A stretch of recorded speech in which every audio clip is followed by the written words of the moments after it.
first talk will be Cilk-like Task Parallelism for FPGAs. This is a best paper candidate, so prepare your questions and pay attention and enjoy the talk. Our presenter will be Mohammed Shahawi. He is a PhD student at EPFL Switzerland, supervised by Professor Paulo Yen. His research focuses on increasing the usability of FPGAs by software programmers and algorithm designers. In particular, he currently works on HardCilk, which is the topic of this talk, a framework for implementing accelerators for task parallel algorithms such as those used for graph analytics. And prior to his PhD studies, he briefly worked on EDA software as an EDA software engineer for the Open Road project as well. Please welcome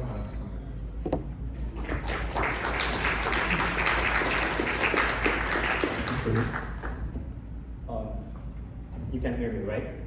All good? Okay.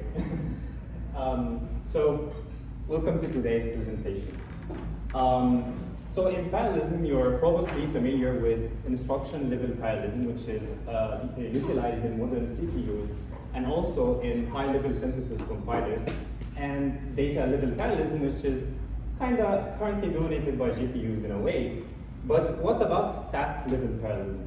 We believe that there is an incredible opportunity to make FPGAs the main platform for accelerating task-level parallelism.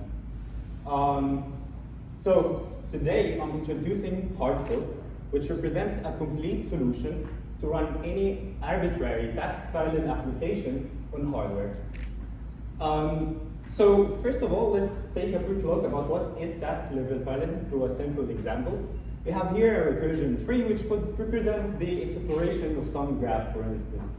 What happens typically is you define a root task. In this case, we call it task 0, and then a scheduler, a task parallel scheduler, maintains a task queue. To start execution, the scheduler puts the root task, in this case task 0, to the task queue to be picked up by the processor for execution. When processor 0 is executing task 0, it discovers that it can either go to node 1 or node 2 of the graph. Therefore, it creates two tasks, task 1 and task 2, in its local queue. However, we want, in the next cycle, when it's done executing task 0, it starts executing task 1 from its local queue. We want to achieve some kind of parallelism in this, right? Therefore, usually what happens is the scheduler maintains task queues for each execution thread in order to maintain locality. And to load balance the work between the different threads that we have, it employs a load balancing technique called task stealing. So all of this have existed before in software. But why do we care about such kind of parallelism? The fact is, we have here a diagram extracted from a recent paper where they tried to use task-level parallelism to generate a parallel version of some graph mining algorithms that existed for so long now. And as you can see here, on their system, they have 256 CPU cores, and they were able to achieve linear speed up for the single-threaded algorithm. By the way, this is the fastest implementation, and GPUs can't beat this. So it's an interesting thing to consider having some accelerators on FPGAs. So we thought, let's bring that to FPGAs. First of all, in software, it's not only the tasks that consume the CPU cycles, but also the scheduler consumes some of these precious CPU cycles.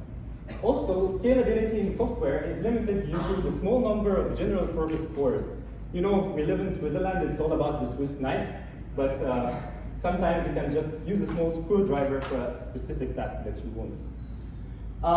And we believe that we can support task-level parallelism on an FPGA with little hardware cost. And that is through exploiting the task bandwidth. What happens in task parallelism is that you have a program that dynamically generates parallelism during execution, so you have a lot of tasks to execute. So when you design, you can design for bandwidth rather than designing for latency. Okay, so to achieve this goal, we first shall think of a computational model that could be mapped to the spatial nature of the FPGA. And to explain the computational model that we chose, we show here a simple toy example of a function that calculates the Fibonacci of an integer n recursively. In the base case, if n is smaller than 2, you just return n. Otherwise, you recursively calculate Fibonacci of n minus 1, Fibonacci of n minus 2, add the result, and then return it. This is a very simple example, but it's usually used in the context of explaining software task level parallelism.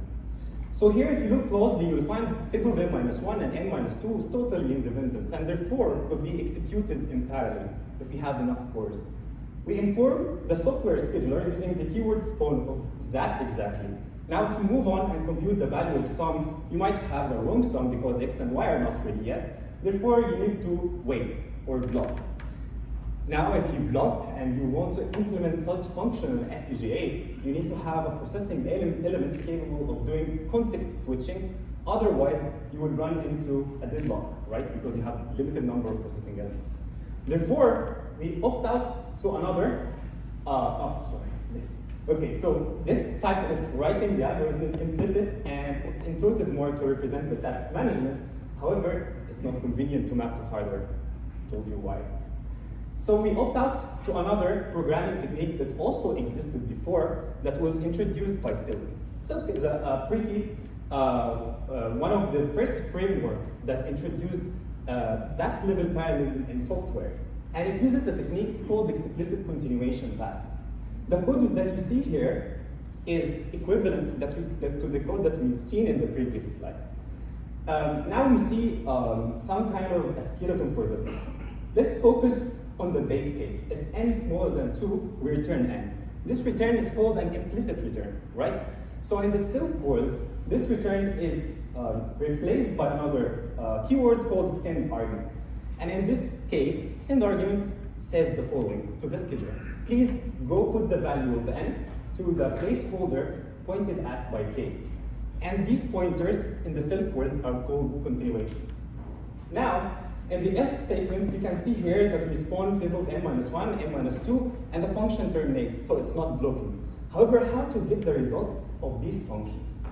And the solution to that is a Cilk keyword called spawn next. And spawn next is like a promise. It says to this, it promises the scheduler that in the future, there will be some function sum that we need to run, and it has a join counter equal to, which represents the number of missing arguments, okay, and also placeholders for the arguments to come. Now, what is left in this is to define what actually sum does. And sum is just the rest of the function after the blocking, so the previous function that we've seen. So you have two integers, you add them, and you return the sum. But again, this is an implicit return. So we shall convert it to the Cilk explicit return keyword send argument. Okay, that seems to be better mapped to an FPGA.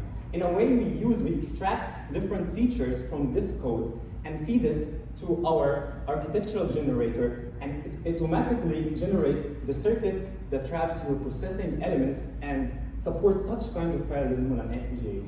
So to see how our architectural generator works, let's actually together generate the circuit that can execute the fib function that we've just seen here.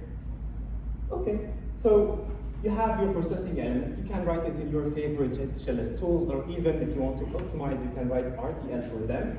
You have your host connected to the FPGA memory hierarchy, and you want to start execution. Let's say you want to execute Fibonacci of 2, for instance. The host writes this task to the FPGA memory hierarchy, and our system generates all of the glue circuit to support task parallelism on the FPGA. Okay, let's get started.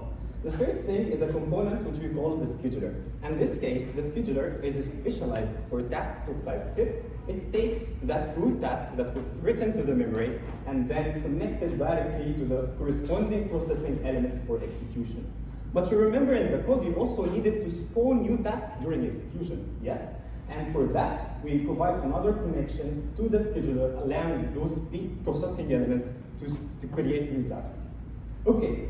Let's stop a little bit from discussing the general system design and delve into the scheduler to see some of our design decisions that makes this kind of system work on FPGA. So here, we just zoomed in. We see the scheduler, we see the processing elements, the memory hierarchy. Directly connected to the processing elements, you can see task queues. These task queues are hardware task queues, so you can spawn and take a task very fast. they are managed by what we call a scheduler client, and the scheduler clients are connected together using a scheduler network. And through communication between the different scheduler clients, you achieve the load balancing, a Cilk-inspired task-stealing load balancing between the different task queues. Right, but someone asked the question, these task queues are limited, they are hardware queues, so if they get full, you're done, right? You have a deadlock. But we take the opportunity that we have a lot of tasks in our system to add a virtualization technique to the system. What happens is when the task queues are full, the scheduler clients are managing these task queues, take out tasks and push them to the scheduler network. But now the network is congested, it's also built in hardware. Therefore, we have what we call a scheduler server that takes these extra tasks and put them into the memory hierarchy. And also the scheduler servers here act as the component in the scheduler that picked the root task to start the execution altogether. But you might ask, okay, you have a very complex network, right? No, the network could be as simple as a ring network, and that's what we actually have in our implementation. Let's zoom back out and return to building our system for FIB.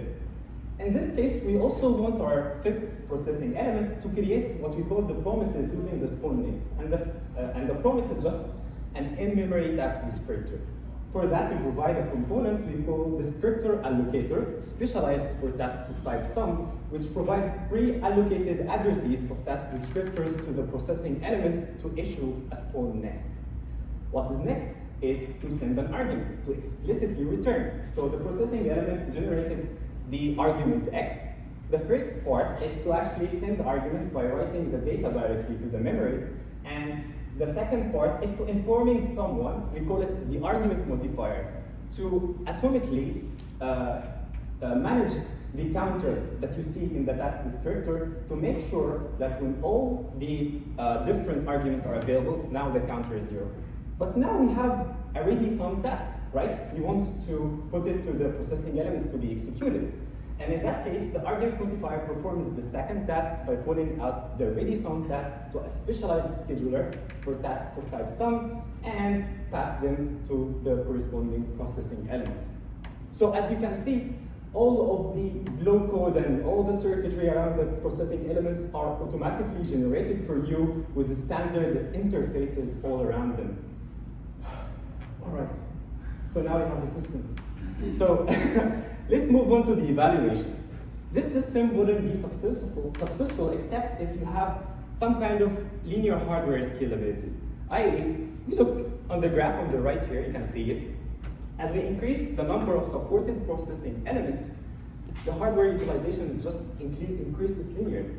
And on the left, you can see sample system resource utilization that supports 128 processing elements synthesized for LVU55C, and it consumes less than 12% of the LUTs and less than 6% of the flip-flops, allowing you to write your favorite processing element and copy it like hundreds of times on the rest of the available hardware.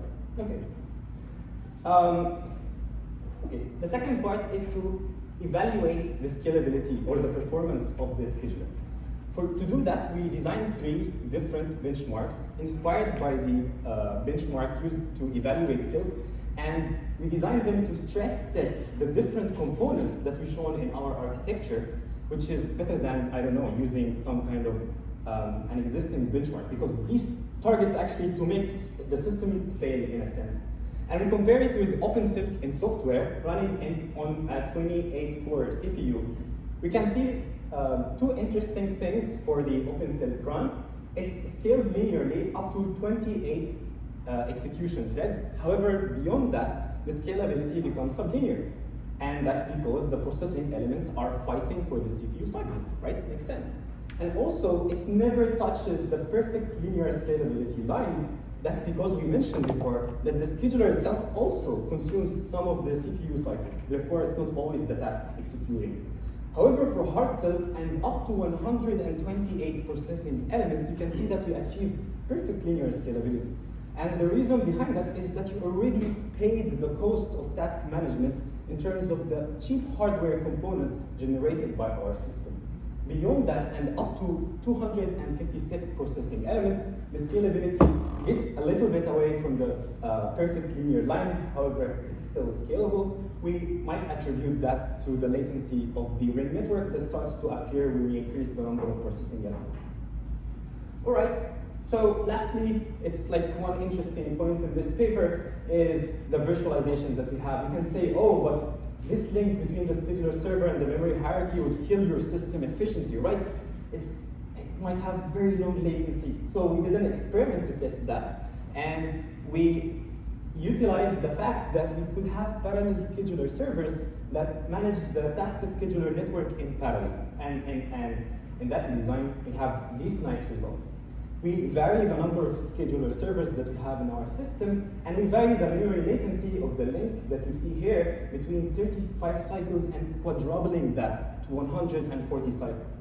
And because we have a lot of tasks to manage in the system, we were able to have an efficiency. And efficiency, you can think of it as the utilization of the processing elements, the average utilization. And the difference between the two memory latencies is only 2%. And let me tell you something interesting also you can find in the paper. We implement decouple access execute on the processing elements themselves to prove that even if you have your processing elements accessing the memory for data, you can, through our system, have this kind of some processing elements accessing the memory and others executing, which leads to also better performance.